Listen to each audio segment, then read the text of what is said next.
Wasari'u ila maghfirah. Kalau nyari ampunan Allah, jangan banyak persiapan. Begitu merasa dosa, langsung tobat. Kalau disiap-siap ditunda-tunda, ya seperti kisah yang dulu disampaikan di sini. Siapa yang ngasih kisah itu? Kisahkan seorang pemuda.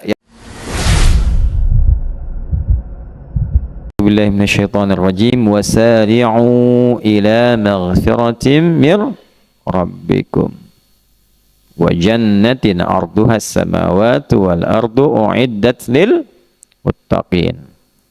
Lihat amalannya ya, sampai kita dapatkan cinta Allah dengan orang ihsan. Alladzina yunfiquna fis sarra'i wad-dharra'i wal kadhiminal ghaidha wal 'afina 'anin nas. Sampai di sini nih amalan yang tadi muttaqinnya nih. Tapi lihat ujungnya, wallahu yuhibbul muhsinin. Jelas? Halo? Ya kan? Bergegaslah, cepat. Kalau saro'a itu artinya cepat, jangan banyak mikir. Jangan terlalu banyak persiapan. Ya. Beda dengan sa'a. Kalau sa'a itu bergegas tapi ada persiapan. Misalnya, sekarang hari Senin, besok hari Selasa, besoknya lagi Rabu, lusanya Jumat, masa Kamis. Bangun mbak, bangun, kum. Lusanya Rabu, nah, lusanya Pak Dulo juga salah sebenarnya dari itu. Cuman diam-diam aja. Jumat. Coba, waktu kita Jumatan itu ada perintah untuk Jumatan diminta bergegas. Tapi pakai sa'a, bukan pakai saro'a. Quran surah 62 ayat 9. Ya ayyuhalladzina amanu idza nudiya lis-salati min yaumil jumu'ati bukan fasari'u. Tuh. Jadi kenapa menggunakan sa'a? Bergegas tapi siap-siap dulu.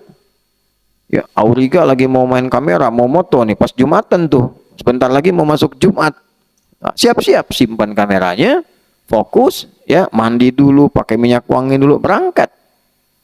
Ya, jadi tidak berangkat ujuk-ujuk langsung berangkat begitu saja. Siapkan dari sebelum kita ya mendengar panggilan itu. Jumat jam berapa? Jam 12. Jam 11 sudah disiapkan.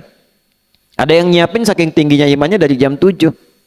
Siapin nanti Jumatan di mana, mana parfumnya, mana macam-macamnya gitu kan. Ya, berangkat dengan ganteng maksimal. Wah, optimal kita berangkat, imannya optimal, gantengnya maksimal. Ya kan?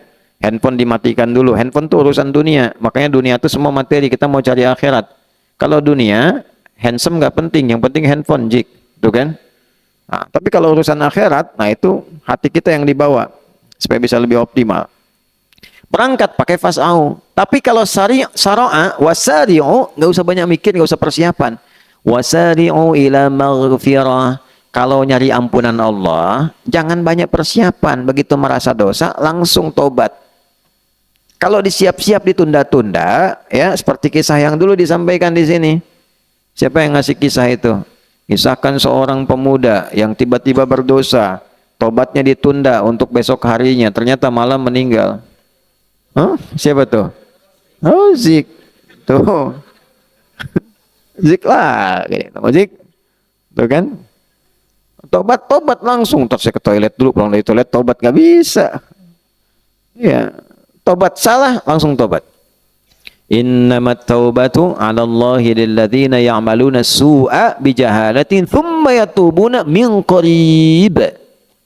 Cepat tobatnya kata Allah, jangan tunda-tunda, itulah saro'a. Ya.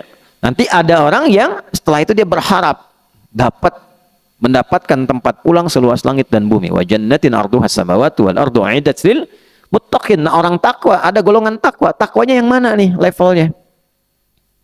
Ternyata yang luar biasa. Jadi dia naikkan level takwanya terus ke atas tuh. Dari mulai latihan berbagi, alladzina yunfiquna fis sarra wad-dharra. Kan berbagi itu melapangkan hati, makanya pulangnya dikasih tempat seluas lapangan. Wal kadhiminal ghaidha, nahan marah. Nahan marah itu meluaskan hati, bukan menyempitkan. Itu marah tandanya sempit apa? Hati. Diluaskan. Ya, meluaskan tuh gini, bisa melandai itu, bisa cara marahnya berbeda. Nabi kan kalau marah mata memerah. Ya kan? Setelah itu langsung diingatkan. Ingatkan itu tergantung level kesalahannya. Bisa kalimat pelan, bisa meninggi, bisa tinggi banget untuk menunjukkan pelanggaran yang serius. Mukallah. Jelas? Ya, tapi pernah nggak dengar Nabi caci maki gitu? Nggak ada. Ya, dan sebagainya. Diingatkan, paling-paling diambil kisah yang dulu-dulu. Kalian jangan seperti umatnya Musa alaihissalam, banyak nanya nggak dikerjain, gitu kan? Nah, kalaulah Musa hadir sekarang, tentu Musa pun akan beriman kepadaku dan seterusnya. Itu kalimat-kalimat yang membuat kita berpikir. Nggak ada sejarah ditemukan di ilmu hadis Nabi marah-marah misal, dan wallahu a'lam, kan kita tidak menyebut hal demikian, nggak ketemu ya. Jadi ditata ya, jangan sampai sedikit-sedikit keluar bahasa-bahasa yang hanya digunakan di Ragunan ya, atau di beberapa tempat yang tidak elok misalnya. Tahan. Wal afina 'anin nas, memaafkan orang. Memaafkan tuh pahalanya banyak banget dan dampaknya ke psikologi itu luar biasa lapang. Ingat ya, kalau orang salah, kita maafin. Urusan kita dengan dia selesai. Tapi urusan dia dengan kita dan dengan Allah itu belum selesai. Sepanjang dia belum minta maaf pada kita. Sampai akhirat kita nggak punya urusan sama dia. Tapi dia punya urusan dengan Allah pada dosa-dosa yang dia lakukan terhadap kita saat di dunia. Ya, misal nih, ada orang fitnah Anda maafin aja. Ya, yang bisa dipelajari cara memaafkan elegan tuh diantaranya Imam Syafi'i. Belajar dari akhlak Nabi. Imam Syafi'i itu gini, satu kali satu muridnya datang bilang gini, ya Imam, orang itu di depan Anda kayak hormat, senyum, saya kan, oh sekarang manggil ya Imam, Ustadz, kalau sekarang gimana dan seterusnya, tapi di belakang Anda dia jelek-jelekin Anda. Apa kata Imam Syafi'i? Alhamdulillah, berarti saya masih terhormat nih, wibawa saya, katanya. Oh, kok bisa berwibawa? Nah, karena orang itu tidak bisa menjelek-jelekan saya di depan saya, berarti saya berwibawa. Dia